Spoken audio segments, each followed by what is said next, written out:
जय श्री कृष्ण। 23 में कब है जाने, तिथि व शुभ मुहूर्त, मंत्र और व्रत पारण का समय। मोहिनी एकादशी व्रत करने से मनुष्य मोहजाल और पातक समूह से मुक्त हो जाता है, सारे पाप नष्ट हो जाते हैं। वैशाख माह के शुक्ल पक्ष की एकादशी को मोहिनी एकादशी कहते हैं। चंद्र पखवाड़े के 11वें दिन पड़ने वाली एकादशी भगवान विष्णु को समर्पित है। इस बार साल 2023 की मोहिनी एकादशी 1 मई 2023 को है। सूर्य पुराण में मोहिनी एकादशी की महानता भगवान श्री कृष्ण ने युधिष्ठिर को सुनाया था। ऋषि वशिष्ठ ने श्री राम को इस एकादशी के बारे में बताया था। मोहिनी एकादशी पूजा विधि। इस दिन जल्दी उठकर स्नान करना चाहिए तथा व्रत का संकल्प लेना चाहिए और विधि विधान से पूजा करनी चाहिए। इस दिन की पूजा में भगवान विष्णु माँ लक्ष्मी के फोटो के सामने, मूर्ति के सामने दीपक जलाएं। फिर अक्षत के जगह सफ़ेद तिल का प्रयोग करें, क्योंकि किसी भी एकादशी में चावल वर्जित है। फल में सफ़ेद तिल, फल, फूल, नारियल और मिष्ठान का भोग लगाएं।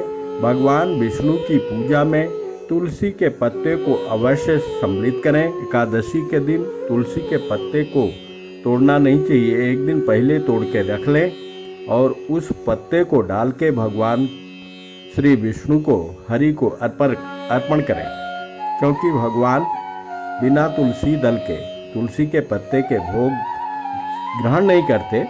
एकादशी व्रत की कहानी सुने, सूर्य को अर्घ्य दें।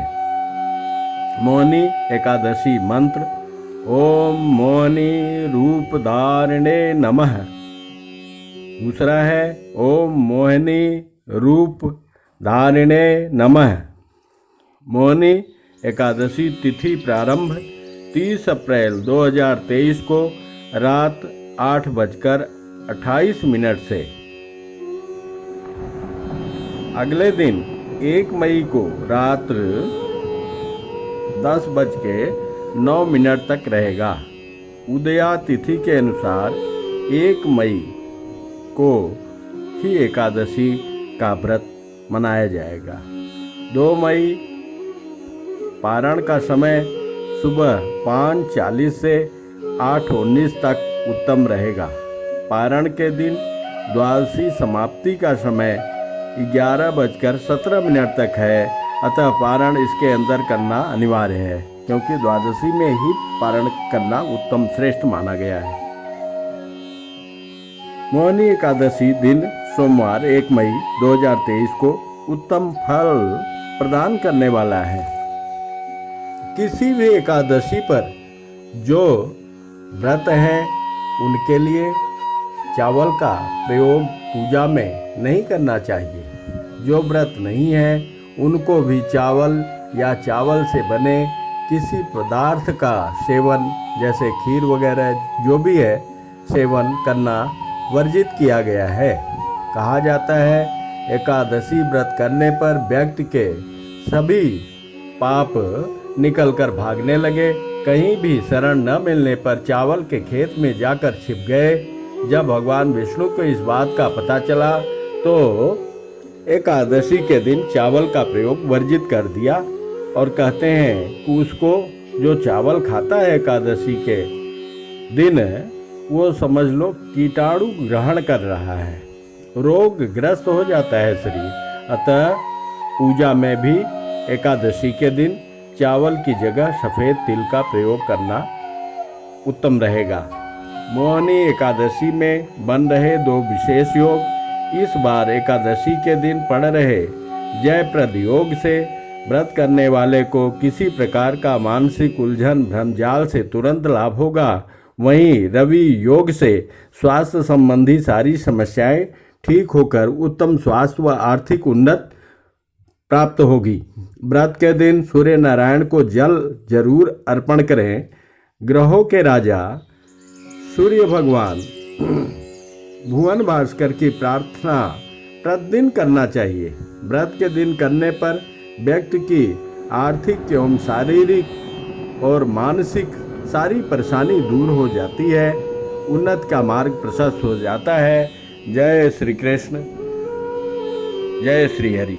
वैशाख शुक्ल मोहनी एकादशी का महत्व। भगवान कृष्ण बोले, हे धर्मपुत्र, वैशाख मास के शुक्ल पक्ष की एकादशी का नाम मोहनी है। उसका मत मर्यादा पुरुषोत्तम राम ने गुरु वशिष्ठ से पूछा था। वशिष्ठ जी ने कहा, सरस्वती नदी के तट पर भद्रावती नाम की नगरी है, उसमें दितमान राजा राज्य करता था। उसके राज्य में एक धनपाल वैश्य रहता था, बड़ा धर्मात्मा और विष्णु का भगत था। उसके 5 पुत्र थे। बड़ा पुत्र महापापी था, जुआ खेलना, मद्यपान, नीच कर्म करने वाला था। माता पिता ने धन लेकर उसे घर से निकाल दिया। आभूषणों को बेचकर कुछ दिन उसने काट दिए। अंत में धनहीन हो गया और चोरी करने चला। पुलिस ने पकड़कर बंद कर दिया। दंड अवधि व्यतीत हुई तो नगरी से निकाला गया। वह वन में पशु पक्षियों को मारता खाता था। एक दिन उसके हाथ शिकार न लगा। भूखा प्यासा कोठन मुनि के आश्रम पर आया, हाथ जोड़कर बोला, मैं आपकी शरण में हूँ, पातकी हूँ, कोई उपाय बताकर मेरा उद्धार करो। मुनि बोले, वैशाख मोह के शुक्ल पक्ष की एकादशी का एक व्रत करो, अनंत जन्मों के पाप भस्म हो जाएंगे। मुनि की शिक्षा से वैश्य कुमार ने मोहनी एकादशी का व्रत किया। पाप रहित होकर विष्णु लोक को चला गया। इसका महात्म सुनने से हजारों गौदान का फल मिलता है। फलाहार इस दिन गौमूत्र का सागर लेना चाहिए, गौमूत्र का प्रयोग करना चाहिए। और एकादशी के दिन ये महात्म सुनना बहुत ही पुण्य फल को प्रदान करने वाला है। भगवान विष्णु माता लक्ष्मी की पूजा करें, आरती करें, उनका भजन कीर्तन करें और अपने सौभाग्य को बढ़ाएं। जय श्री कृष्ण, जय श्री हरि। राधे राधे।